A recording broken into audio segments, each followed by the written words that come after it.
Hello' everyone ইকুইপাত চাইন্সৰ প্লেটফৰ্মলৈ মই প্ৰাঞ্জল ছাৰে তোমালোক সকলোকে স্বাগতম জনাইছো। তোমালোকে নিশ্চয় আমাৰ থাম্বনেইলখন দেখা পাই গমেই পাইছে। আজি আমি BSc নাৰ্ছিঙৰ বিষয়ে আলোচনা কৰিবলৈ ওলাইছো। মানে খুব এটা গুৰুত্বপূৰ্ণ বিষয়, খুব এটা মানে গুৰুত্বপূৰ্ণ টপিক। কাৰণ BSc নাৰ্ছিঙৰ পৰীক্ষা আহি আছে। মানে তোমালোক সকলোৰে হায়াৰ ছেকেণ্ডাৰী পৰীক্ষা ইতিমধ্যে শেষ হৈছে। আশা কৰিছো সকলোৰে পৰীক্ষা ভাল হৈছে। এতিয়া তোমালোকে মানে বিভিন্নজনে বিভিন্ন দিশত মানে আগবাঢ়িম বুলি নিশ্চয় ভাবিছা। কোনোবা হয়তো মানে MBBSৰ কাৰণে পঢ়িব, কোনোবা হয়তো BSc নাৰ্ছিং পঢ়িব, কোনোবাই পেৰামেডিকেল পঢ়িব। গতিকে বিভিন্নজনে বিভিন্ন দিশত মানে বাছি ল'ব আৰু। গতিকে যিসকলে BSc নাৰ্ছিং পঢ়িম বুলি ভাবিছা, তোমালোকে মানে কেনেকে প্ৰিপেয়াৰ কৰিব লাগিব, কি পঢ়িব লাগিব, তোমালোকৰ মানে ফিউচাৰ প্লেনখিনি কেনেকুৱা হ'ব এই পৰীক্ষালৈ, সেইখিনি বিষয়ে আজি আমি মানে বিতংকৈ আলোচনা কৰিম। আৰু কি ধৰণে প্ৰিপেয়াৰ কৰিব লাগিব, গোটেইখিনি মানে ইনফৰমেশ্যন আজি আমাৰ এই ভিডিঅ'টোত পাবা। তোমালোকে আগন্তুক দিনত মানে যদি তোমালোকে BSc নাৰ্ছিঙৰ পৰীক্ষা দিয়া, ইয়াৰ ইনফৰমেশ্যনসমূহ পাবৰ কাৰণে আমাৰ চেনেলটো ছাবস্ক্ৰাইব কৰি দিবা আৰু ভিডিঅ'টো লাইক কৰিবা। গতিকে আহা আমি ভিডিঅ'টো আৰম্ভ কৰোঁ। গতিকে প্ৰথম কথা হৈছে যে BSc নাৰ্ছিং পঢ়িবৰ বাবে কি কি কৰিব লাগিব।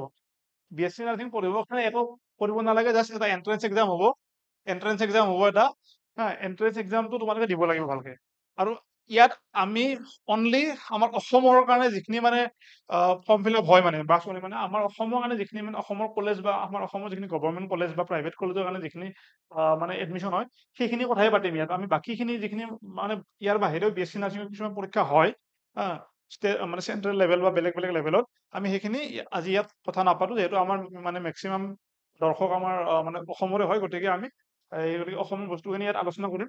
গতিকে কি হ'ব, আমাৰ তুমি গভৰ্ণমেণ্ট মানে ইনষ্টিটিউটত লোৱা বা প্ৰাইভেটতে লোৱা, য'ত নল'লেও তুমি কি কৰিব লাগিব, এই এন্ট্ৰেন্স এক্সামটো দিব লাগিব। এই এন্ট্ৰেন্সটোত পাছ কৰিবা, কোৱালিফাই হ'লেহে তুমি কি কৰিব পাৰিবা, এই BSc নাৰ্ছিঙৰ কাৰণে তুমি এডমিশ্যন ল'ব পাৰিবা।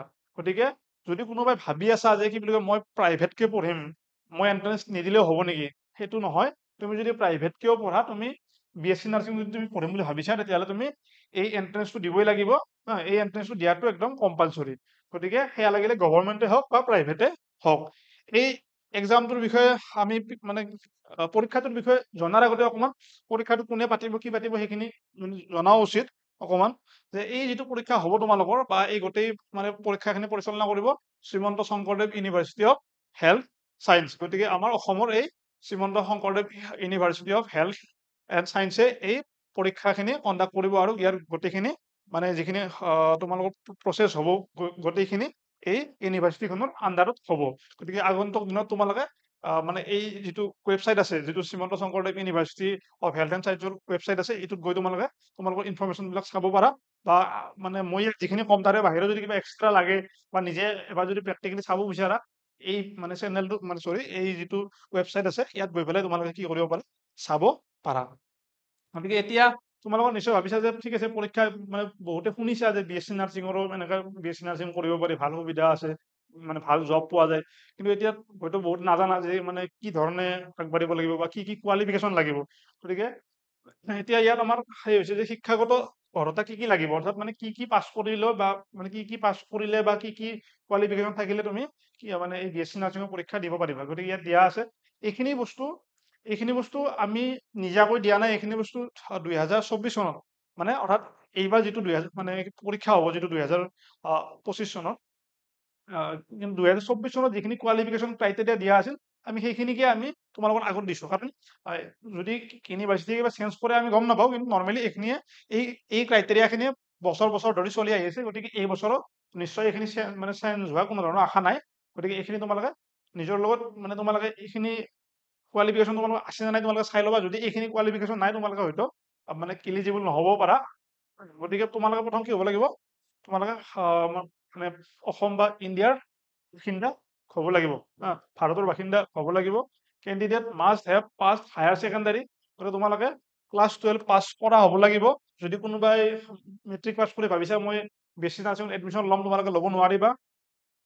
আৰু কি হ'ব লাগিব যে চায়েন্স অৰ ইকুইভেলেণ্ট এক্সামিনেশ্যন, যে নৰ্মেলি ইয়াত তুমি চায়েন্স মানে তুমি চায়েন্স থাকিলেহে তুমি এই BSc নাৰ্ছিং পঢ়াৰ সুবিধা পাবা।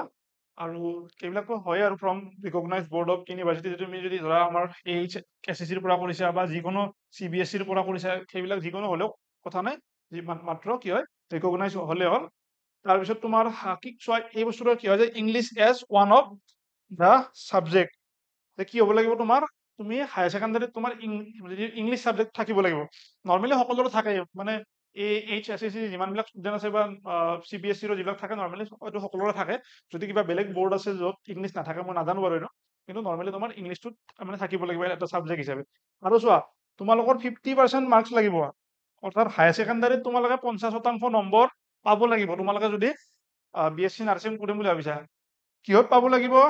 চোৱা যে marks aggregate in physics, chemistry আৰু biology for general category candidate. যে যিসকল জেনেৰেল কেটেগৰী কেণ্ডিডেট আছে তোমালোকে ফিজিক্স, কেমেষ্ট্ৰি আৰু বায়'লজি মিলি পেলাই তোমালোকে কি হ'ব লাগিব? 50% নম্বৰ পাব লাগিব। এনেকুৱা নহয় যে অসমীয়াত একদম বোলে 95 পাইছা আৰু এইফালে বোলে মানে ইয়াত বহুত কম পাইছা। ফিজিক্স, কেমেষ্ট্ৰি আৰু বায়'লজি মিলি পেলাই তোমালোকৰ কি হ'ব লাগিব? ইয়াত 50% থাকিব লাগিব। এইটো কাৰ কাৰণে? জেনেৰেল কেটেগৰী কেণ্ডিডেটৰ কাৰণে। আৰু 45% থাকিব লাগিব কাৰ? যিখিনি PWD আছে তোমাৰ, হা, তেওঁলোকৰ কাৰণে। আৰু 40% অৰ্থাৎ তোমাৰ 40% নম্বৰ যিসকল ব্যক্তি বা যিসকল ষ্টুডেণ্ট SC ST মানে কেটেগৰীৰ আছে তেওঁলোকে ইয়াত 40% নম্বৰ পালেও এই পৰীক্ষাত অৱতীৰ্ণ হ'ব পাৰিব। ইয়াত যিখিনি পাৰ্চেণ্টেজ দিয়া আছে ইয়াৰ মানে এইটো নহয় যে তুমি যদি পৰীক্ষাত 50% পাইছা তুমি একদম মানে চিট পালাই BSc নাৰ্ছিং, সেনেকুৱা নহয়। তুমি 50% পালে, যিখিনি জেনেৰেল কেটেগৰী কেণ্ডিডেট বা যিখিনি মানে SC ST কেণ্ডিডেট তোমালোকে 40% পালে পৰীক্ষাটো দিবহে পাৰিবা। পৰীক্ষাটো তোমালোকে দিয়াৰ কাৰণে ইলিজিবল হ'বা। Candidate must B minimum of 17 years on 31st December of the year in which admission is sought। গতিকে তোমালোকৰ 17 বছৰ হ'ব লাগিব 31 ডিচেম্বৰত, হা, 31 ডিচেম্বৰৰ ভিতৰত তোমালোকৰ কি হ'ব লাগিব? 17 বছৰ বয়স হ'ব লাগিব মিনিমাম। বেছি হ'লে প্ৰব্লেম নাই।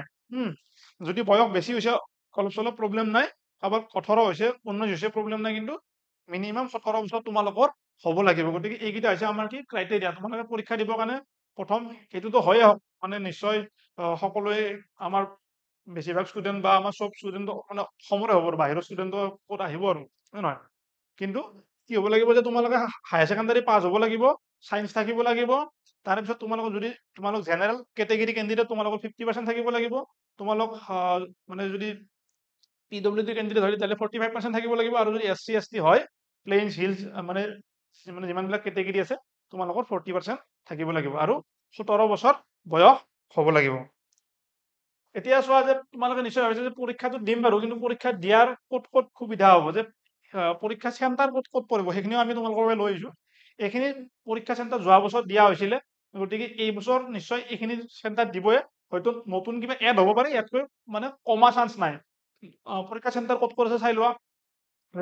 মানে গুৱাহাটীত দিব পাৰিবা তোমালোকে, ডিব্ৰুগড়ত দিব পাৰিবা, শিলচৰত দিব পাৰিবা, যোৰহাটত দিব পাৰিবা, বৰপেটাত দিব পাৰিবা, তেজপুৰত দিব পাৰিবা, ডিফু দিব পাৰিবা, লখিমপুৰ, তাৰপিছত কোকৰাঝাৰত যদি কোনোবা আছে কোকৰাঝাৰত দিব পাৰিবা। কোনোবা যদি শ্বিলঙৰ ষ্টুডেণ্ট আছে শ্বিলঙত দিব পাৰিব, আইজল, ইটানগৰ, আগৰতলা, ইম্ফল, ডিমাপুৰ, গেংটক। গতিকে মোটামুটি অলমষ্ট আমাৰ অসমৰ বাহিৰেও মানে নৰ্থ ইষ্টৰ বহুখিনি ঠাইত চেণ্টাৰবিলাক দিয়া হৈছে, যাতে ষ্টুডেণ্টবিলাকৰ মানে সমস্যা নহয়। লাগিলে উজনি অসমে হওক, নামনি অসমে হওক, মানে যিয়ে নহওক কিয় গোটেই সম্পূৰ্ণ পাৰ্টটোতে মানে চেণ্টাৰবিলাক দিয়া আছে। গতিকে তোমালোকৰ নিজৰ ঘৰ যাওক, তোমালোকে সেই অনুযায়ী চেণ্টাৰবিলাক চিলেক্ট কৰিবা। চিলেক্ট কৰি পেলাই তোমালোকে পৰীক্ষাটো দিব পাৰিবা। গতিকে ইয়াত দিয়া আছে এইটো মানে যে final decision regard holding of entrance examination in the above zones will be taken in due course of time depending on number of candidates applying for respective zone for appearing in the examination। হয়তো তেওঁলোকে মানে centre কিবা কাৰণত cancel কৰিব পাৰে। ধৰি লোৱা যে তেজপুৰত যদি এজনো কেণ্ডিডেট নহয়, জাষ্ট এক্সাম্পল হিচাপে কৈছোঁ, যে তেজপুৰত এজনো কেণ্ডিডেট নাই যিয়ে এই এক্সামটো দিব, তেতিয়া হয়তো তেওঁলোকে চেণ্টাৰটো কেঞ্চেল কৰিব পাৰে। কিন্তু নৰ্মেলি এনেকুৱা নহয়। গতিকে তোমালোকে এইকেইটা চেণ্টাৰৰ ভিতৰত পৰীক্ষা দিব পাৰিবা, আৰু ইয়াৰ বাহিৰেও কিবা নতুন চেণ্টাৰ হয়তো এড হ'ব পাৰে। গতিকে নেক্সট চোৱা যে ইয়াত নিশ্চয় বহুতৰ এই সম্পৰ্কে কুৱেশ্যন থাকে যে যিটো আমাৰ ৰিজাৰ্ভেশ্যনৰ প্ৰভিজন আছে, ৰিজাৰ্ভেশ্যনৰ যিটো সুবিধা আছে, যে এই সুবিধাটো তোমালোকে এই পৰীক্ষাটোত পাবানে নোপোৱা। যদি তোমালোকৰ মানে এই প্ৰয়োজনীয় চাৰ্টিফিকেট বিলাক আছে, মানে যি কেটেগৰী ৱাইজ যি চাৰ্টিফিকেট থাকিব লাগে, সেই বা এই PWD দিব্যাংগ দিব্যাং এইবিলাকৰ যদি চাৰ্টিফিকেট বিলাক তোমালোকৰ আছে নিশ্চয় ইয়াত এই পৰীক্ষাটো তোমালোকে ৰিজাৰ্ভেশ্যনৰ সুবিধা পাবা there shall be reservation of seats for SC যদি তোমালোকৰ SC চাৰ্টিফিকেট আছে যদি ST আছে তাৰপিছত তোমালোকৰ যদি OBC চাৰ্টিফিকেট আছে MOBC আছে তাৰপিছত তোমালোকৰ যদি EWS চাৰ্টিফিকেট আছে PWD আছে গতিকে তোমালোকে এই পৰীক্ষাসমূহত তোমালোকে এই যিবিলাক যিসমূহ কোটা থাকে তোমালোকৰ কাৰণে এটা স্পেচিফিক কিবা নহয় কিবা এটা চিট ৰিজাৰ্ভ থাকিব সেই ৰিজাৰ্ভেশ্যনৰ সুবিধাটো ইয়াত পাবা আৰু এইটো কিমান কি থাকিব এইটো তোমালোকে সময়ত মানে পৰীক্ষা যেতিয়া নটিফিকেশ্যন ওলাব তেতিয়া তোমালোকে ভালকে গম পাবা এতিয়াতে এই বস্তুখিনি একদম মানে ডিটেইলছত দিয়া নাই কিন্তু তোমালোকৰ এই যদি তোমালোকৰ চাৰ্টিফিকেট আছে তোমালোকে এই সুবিধাখিনিও তোমালোকে পাবা এটা পৰীক্ষাত কি আহিব আমি আমাৰ মেইন প্ৰশ্ন হৈছে বা সমস্যা হৈছে কিটো পৰীক্ষা হ'ব ফৰ্ম ফিল আপ কৰিম পৰীক্ষা দিম হয় নে নহয় পৰীক্ষা হ'ব ফৰ্ম ফিল আপ কৰিম পৰীক্ষা দিম কিন্তু পৰীক্ষাত আহিব কি সেইটো চবতকে আমাৰ প্ৰয়োজনীয় বা ইম্পৰ্টেণ্ট বস্তু যে চোৱা দিয়াৰ চেল বি ওৱান পেপাৰ যে আমাৰ পৰীক্ষাত পেপাৰ হ'ব এখনেই আমাৰ এখন পেপাৰ হ'ব তাতে কি থাকিব 100টা কুৱেশ্যন থাকিব টোটেল হা এই পেপাৰখনত টোটেল কি থাকিব এখন পেপাৰ হ'ব কুৱেশ্যন থাকিব 100টা হা টোটেল 100 কুৱেশ্যন কি কুৱেশ্যন হ'ব তোমাৰ এইবিলাক লিখা কুৱেশ্যন নহয় অনলি MCQ নহয় তোমালোকক কি হ'ব OMR চিট দিয়া হ'ব নিশ্চয় তোমালোকে মানে এক্সামত দি মানে দি আহিছা বা মানে নিশ্চয় এক্সপিৰিয়েঞ্চ আছে কি হয় যে প্ৰত্যেকটো কুৱেশ্যনৰ এগেইনষ্টত ধৰি লোৱা এইটো ধৰি লোৱা এটা কুৱেশ্যন দিলো ধৰা ওৱান কুৱেশ্যন ইয়াত কুৱেশ্যন থাকিব ইয়াত কি থাকিব ইয়াত A B C D এই ধৰণৰ কি থাকিব 4টা অপশ্যন থাকিব হা এই চইচ কেইটাৰ ভিতৰত তোমালোকে কি কৰিব লাগিব এটা পিক কৰিব লাগিব যে ধৰি লোৱা C হ'ল যে যে A নম্বৰ কুৱেশ্যনটোৰ এনসাৰ ধৰি ললো C হ'ল তোমালোকে কি কৰিব তোমালোকে এনেকুৱা ধৰণৰ এখন OMR চিট দিব এখন কি কৰিব এখন তোমালোকক OMR চিট দিব এই OMR চিটখনত তোমালোকে কি কৰিব লাগিব এই ধৰণে ধৰা এতিয়া প্ৰত্যেকটোৰ কাৰণে এনেকুৱা অপশ্যন থাকিব এৰ কাৰণে ধৰা ইয়াত তোমাৰ 4টা এই ধৰণৰ সাৰ্কেল থাকিব 2 নম্বৰ কুৱেশ্যনটোৰ কাৰণে এই ধৰণৰ 4টা সাৰ্কেল থাকিব 3 নম্বৰটোৰ কাৰণে এই সাৰ্কেল থাকিব আৰু ইয়াত ধৰি লোৱা A নম্বৰ কুৱেশ্যনৰ এনসাৰ C হয় তোমালোকে ইয়াত কি কৰিব লাগিব এই ধৰণে মাৰ্ক কৰিব লাগিব তোমাৰ এই ধৰণে তোমালোকে মাৰ্ক কৰিব লাগিব গতিকে পৰীক্ষাটো তোমালোকৰ মানে এই MCQ বেছড হ'ব অৰ্থাৎ objective type MCQ multiple choice question হ'ব এতিয়া পৰীক্ষাত সাবজেক্ট কি আহিব তোমালোকৰ ফিজিক্সৰো তোমালোকৰ প্ৰশ্ন আহিব তোমালোকে যদি কোনো ভাবিছা যে BSc নাৰ্ছিং পঢ়িম অনলি বায়'লজি আহিব তোমালোকে সেইটো নহ'ব তোমালোকৰ ফিজিক্সৰো তোমালোকৰ পৰীক্ষাত আহিব তোমালোকৰ কেমেষ্ট্ৰিও আহিব তোমালোকে কেমেষ্ট্ৰিও চাব লাগিব তোমালোকে বায়'লজিও চাব লাগিব তোমালোকৰ বায়'লজি চাব লাগিব আৰু যিখন ইংৰাজী পেপাৰ আছিল তোমালোকৰ এই ইংৰাজীও তোমালোকৰ আহিব অৰ্থাৎ তোমালোকৰ সাবজেক্ট 4টা আহিব কি আহিল যে ফিজিক্স আহিব কেমেষ্ট্ৰি আহিব বায়'লজি আহিব বায়'লজিত তোমালোকৰ একেলগে জুলজি এণ্ড বটানী নহয় জুলজি এণ্ড বটানী লগতে তোমাৰ আৰু কি থাকিব ইংৰাজীও তোমালোকে চাব লাগিব এইখিনি তোমালোকে চাব লাগিব question will be of HS 10+2 science standard যে এতিয়া কুৱেশ্যন বিলাক কেনেকুৱা নহয় তোমালোকে একদম নিট লেভেলৰ কুৱেশ্যন চাই গৈছা কিবা বেলেগ চাই গৈছা তোমালোকে হায়াৰ ছেকেণ্ডাৰী লেভেলত যিখিনি বস্তু পঢ়িছা অৰ্থাৎ তোমালোকৰ হায়াৰ ছেকেণ্ডাৰী যিখন চিলেবাছ সেইখিনি চিলেবাছে তোমালোকৰ ইয়াতো আহিব অৰ্থাৎ তাতকৈ হাই ষ্টেণ্ডাৰ্ড নাই তাতকৈ ল' ষ্টেণ্ডাৰ্ড নাহে অৰ্থাৎ তোমাৰ ক্লাছ 12 হলে তোমালোকৰ যিটো ষ্টেণ্ডাৰ্ড মেইনটেইন কৰা হৈছিল তোমালোকৰ পৰীক্ষাসমূহত যি ধৰণৰ কুৱেশ্যন আছিল তোমালোকৰ যি চিলেবাছ আছিল সেই চিলেবাছৰে মানে ধৰণে কি আহিব ইয়াত প্ৰশ্নসমূহ আহিব গতিকে তোমালোকে ক্লাছ 12 আৰু 11 ইয়াত যদিও মানে 10+2 আছে মানে এনেকুৱা নহয় যে অনলি ক্লাছ 12 বস্তু আহিব এইটো আৰু ভুল নুবুজিবা এনেকুৱা নহয় যে ক্লাছ 12 বস্তু আহিব কি ধৰণৰ নহয় যে ক্লাছ 11 বস্তু আহিব ক্লাছ 12 বস্তু আহিব গতিকে ক্লাছ 11-12 দুয়োখন মানে তোমালোকে চাব লাগিব আৰু তোমালোকে প্ৰিপাৰেশ্যন ষ্টাৰ্ট কৰি দিব পৰা হৈছে কাৰণ এক্সাম বেছি সময় নাই কাৰণ এইটো মাৰ্চৰ মাহ গ'লেই মাৰ্চৰ মাহ অলমষ্ট শেষ এতিয়া এপ্ৰিল মাহটো আছে আৰু মানে হয়তো মে মাহটো পাব পাৰা কিন্তু আজিকালি ক'ব নোৱাৰি এক্সাম বিলাক বহুত সোনকালে পাতি আছে গভৰ্ণমেণ্টে গতিকে তোমালোকৰ মানে সোনকাল হৈ যাব পাৰে যোৱা বছৰতকে তোমালোকে এই এপ্ৰিলৰ মাহটো অকমান মানে বহুত বেছি সময় নষ্ট নকৰি মানে তোমালোকে যাতে পঢ়াত অকমান কনচেনট্ৰেট কৰা গতিকে তোমালোকৰ কি হ'ব যে এই ফিজিক্স কেমেষ্ট্ৰি বায়'লজি আৰু ইংলিছ আহিব কি লেভেলৰ আহিব হায়াৰ ছেকেণ্ডাৰী 11-12 লেভেলৰ আহিব distribution off mark will be আচ্ছা কোনটো মানে ছাবজেক্টৰ পৰা কিমান মাৰ্ক আহিব তোমালোকে তোমালোকৰ সেইটো ইম্পৰ্টেণ্ট এনেকুৱা নহয় যে কিবা এটা ছাবজেক্ট বেছিকে পঢ়ি আছা ফিজিক্সত তোমালোকৰ 25 মাৰ্ক আহিব অৰ্থাৎ মানে 25টা কুৱেশ্যন আহিব ফিজিক্সৰ পৰা তোমালোকৰ 25টা কুৱেশ্যন আহিব কেমেষ্ট্ৰিৰ পৰা তোমালোকৰ 25টা কুৱেশ্যন আহিব বায়'লজি বায়'লজিত তোমালোকৰ কি আহিব জুলজি বটানী মিলি পেলাই 25টা আহিব এইটো কিন্তু এনেকুৱা নহয় যে জুলজিৰ পৰা 25টা চৰি আৰু বটানীৰ পৰা 25টা এই ধৰণৰ নহয় যে জুলজি আৰু বটানী মিলি পেলাই 25টা কুৱেশ্যন আহিব আৰু ইংৰাজীৰ পৰাও তোমালোকৰ কি আহিব তোমালোকৰ 25টা কুৱেশ্যন আহিব অৰ্থাৎ তোমালোকে স্কিপ একো কৰিব নোৱাৰা তোমালোকে অনলি তোমালোকৰ যিখন মানে অসমীয়া বা মানে অল্টাৰনেটিভ ইংলিছ আছিল তোমালোকৰ সেই বস্তুটো তোমালোকে অকল স্কিপ কৰিব পাৰিবা তোমালোকৰ এন্ট্ৰেন্সৰ কাৰণে বাকী তোমালোকে কি কৰিব লাগিব তোমালোকে চাবই লাগিব মোটামুটি গোটেইখিনি বস্তু কাৰণ ইয়াত ফিজিক্স কেমেষ্ট্ৰি মেথছ নহয় বায়'লজি আৰু ইংলিছৰ সমানে ৱেটেজ আছে গতিকে তোমালোকে 25টা প্ৰশ্ন আহিব 25 নম্বৰ থাকিব গতিকে সেই বস্তুটো এতিয়া আমাক তোমালোকৰ যিখন যোৱা বছৰৰ এডভাৰটাইজমেণ্ট আছিল তাত মানে যোৱা বছৰৰ যিখন মানে তেওঁলোকে নটিফিকেশ্যন দিছিল নিগেটিভ মাৰ্কছৰ কথা মই দেখা নাছিলোঁ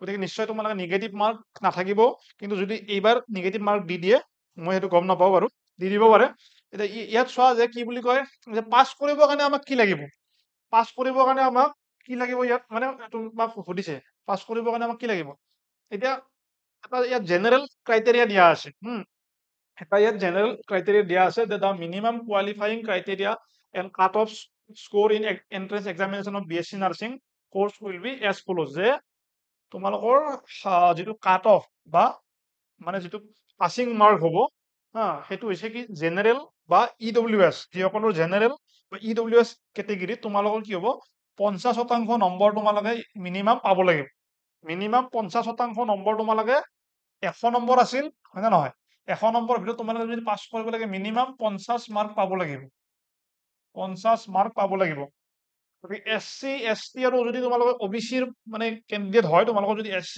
ST আৰু OBC চাৰ্টিফিকেট আছে তোমালোকে 40% নম্বৰ মিনিমাম পাব লাগিবই মিনিমাম পাব লাগিবই আৰু যদি তোমালোকে PWD হয় তোমালোকৰ তেতিয়াহ'লে 45% মাৰ্ক তোমালোকে পাব লাগিব গতিকে এইখিনি তোমালোকৰ কি হৈছে কোৱালিফাইং মাৰ্ক কিন্তু ইয়াত কি দিয়া আছে যে if seats remain vacant the minimum percentile will be reassessed by the government of Assam Directorate of Medical Education Assam before second counseling গতিকে ইয়াত কৈছে যে মানে হয়তো পাৰ্চেন্টেজটো কম বেছি হ'ব পাৰে নৰ্মেলি ইয়াত কম হ'ব পাৰে বুলি কৈছে বেছি হোৱা চান্স কম থাকে কিন্তু তোমালোকে মই তোমালোকক সাজেষ্ট কৰোঁ যে তোমালোকে একদম 50তে তোমালোকে টাৰ্গেট নকৰিবা কাৰণ মানে যিহেতু আজিকালি কম্পিটিশ্যন বহুত হৈছে ষ্টুডেণ্ট বহুত গতিকে কিবা কাৰণত যোৱা বছৰ 50 দিছিলে এইবাৰ 60 কৰি দিব পাৰে গতিকে বা 65 70 কৰি দিব পাৰে গতিকে তোমালোকে মিনিমাম টাৰ্গেট 75 বা তাতকৈ 75 বা 80 তোমালোকে টাৰ্গেট কৰি ৰাখা 100ৰ ভিতৰত তোমালোকে যাতে 75 বা 80 নম্বৰ পোৱা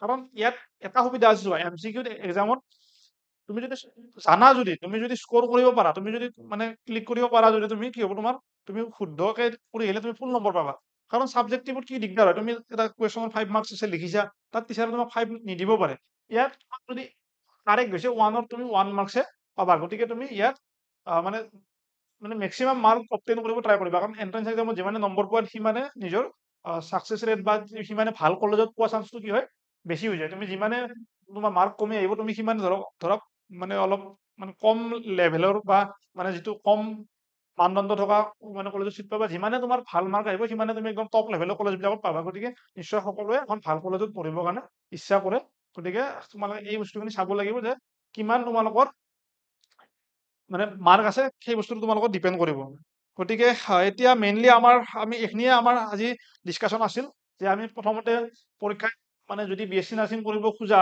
আমি কি কি কৰিব লাগিব সেইখিনি কথা পাতিলোঁ মানে এন্ট্ৰেন্স দিব লাগিব ফাৰ্ষ্ট কথা ছেকেণ্ড এন্ট্ৰেন্সত তোমালোকৰ কি কি আমাৰ ক্ৰাইটেৰিয়া আছিল ক'লো যে তোমালোকে ফিজিক্স কেমেষ্ট্ৰি আৰু বায়'লজি মিলি পেলাই 50% আছিল নেকি মাৰ্কটো এইটো তোমালোকৰ কি হ'ব লাগিব যে ফিজিক্স কেমেষ্ট্ৰি আৰু বায়'লজি মিলাই পিনে তোমালোকে 50% নম্বৰ পাব লাগিব যদি তোমালোক জেনেৰেল কেটেগৰী কেণ্ডিডেট তোমালোকে 40% নম্বৰ পাব লাগিব যদি SC ST কেণ্ডিডেট আৰু 45 বা 45% নম্বৰ পাব লাগিব তোমালোক যদি PWD কেণ্ডিডেট গতিকে তাৰে ওপৰত তোমালোকৰ কি হ'ব লাগিব 17 বছৰ বয়স হ'ব লাগিব এইখিনি কথা মই তোমালোকক ক'লো এক্সাম চেণ্টাৰ ক'ত ক'ত হ'ব পাৰে ক'লো তাৰে পিছত তোমালোকে কি বুলি কয় ৰিজাৰ্ভেশ্যনৰ কথাখিনিও কোৱা হ'ল যে তোমালোকৰ যদি আছে চাৰ্টিফিকেট তোমালোকে চাৰ্টিফিকেটবিলাক ৰেডি কৰি ৰাখা। মানে যি চাৰ্টিফিকেট লাগে সেইবিলাক তোমালোকে ৰেডি কৰি ৰাখা যাতে এক্সাম আহিলে তোমালোকে মানে দিব পাৰা। তাৰপিছত পৰীক্ষাত কি বস্তু আহিব ক'লো ফিজিক্স আহিব, কেমেষ্ট্ৰি আহিব, বায়'লজি আহিব। তাৰপিছত বায়'লজি, জুলজি, বটানী দুয়োবিধ আহিব। প্ৰত্যেকৰে 25টা প্ৰশ্ন আহিব। ইংৰাজীৰো 25টা প্ৰশ্ন আহিব। টোটেল 100টা প্ৰশ্ন আহিব। প্ৰত্যেকটো প্ৰশ্নত 1 মাৰ্ককে থাকিব। আৰু প্ৰশ্নবিলাক হায়াৰ ছেকেণ্ডাৰী ফাৰ্ষ্ট ইয়াৰ আৰু ছেকেণ্ড ইয়াৰৰ লেভেলৰ মানে আহিব। গতিকে তোমালোকক OMR চিট দিয়া হ'ব। কেই ধৰণৰ ইয়াত মানে তোমালোকে মানে OMR কি কৰিব লাগিব ফৰ্ম ফিল আপ মানে তাত পুট কৰিব লাগিব। আৰু এইখিনি তোমালোকৰ মানে সম্ভাৱ্য। এইখিনি মানে মই নকওঁ যে এইখিনি মানে সম্ভাৱ্যহে দেই। এইখিনি ফিক্স নহয়, সম্ভাৱ্য। এইখিনিয়ে দিব বুলি এইখিনি যোৱা বছৰ আছিল। এইবাৰ বাঢ়িব পাৰে। গতিকে ইয়াতকে সেইকাৰণে মই কৈছো তোমালোকে যে ইয়াতকে তোমালোকে বেছিকৈ মানে ভালকে প্ৰিপেয়াৰ কৰা। আৰু বাকী তোমালোকৰ মানে যদি কিবা তোমালোকৰ হেল্প লাগে, তোমালোকৰ কিবা ডাউট আছে কমেন্ট ছেকশ্যনত জনাবা। তোমালোকে যদি আমাৰ কিবা ক্লাছ বিচাৰা যে BSc নাৰ্ছিঙৰ মানে ক্লাছ বিচাৰা আমাক কমেন্ট ছেকশ্যনত জনাবা। যদি আমি তোমালোকৰ সঁহাৰি পাওঁ বা তোমালোকে যদি ডিমাণ্ড কৰা নিশ্চয় আমি ইয়াৰ কাৰণে ক্লাছো লৈ আহিম। বাৰু যদি কোনোবাই মেডিকেল সম্পৰ্কেও মানে জানিব বিচাৰা আমাক কমেন্ট ছেকশ্যনত জনাবা। বহুতে মেডিকেল পঢ়িব বিচাৰে। গতিকে সেই সম্পৰ্কে আমি মানে ভিডিঅ' লৈ আহিম। আজিলৈ ইয়াতে সামৰণি মাৰিছো। আচ্ছা, তো এটা কথা কৈ দিছো যে কি হয় যে এক্সামৰ ডেট এতিয়ালৈ অহা নাই। এক্সামৰ ডেটটো কেতিয়ালৈ দিয়া নাই। এক্সামৰ ডেট আহিলেই আমি তোমালোকৰ বাবে এটা ভিডিঅ' লৈ আহিম। এক্সামত যেতিয়া নটিফিকেশ্যন আহিব খুব সম্ভৱ এপ্ৰিলৰ পিছত আহিব। মানে পৰীক্ষা খুব সম্ভৱ মে' জুন মানত মানে হ'ব পাৰে। তোমালোকে পঢ়ি থাকা, কাৰণ সোনকাল হৈ গ'লে দিগদাৰ হ'ব। তোমালোকে যদি ভাবি থাকা যে মানে পলম হ'ব, গতিকে মে' জুনত টাৰ্গেট কৰি তোমালোকে পঢ়ি থাকা। তাতকৈ সোনকাল হোৱা আশা যথেষ্ট কম আছে, কাৰণ বিহু আছে মাজত। গতিকে তোমালোকে পঢ়ি থাকা। আজিলৈ ইয়াতে সামৰণি মাৰিছো। ধন্যবাদ। Thank U.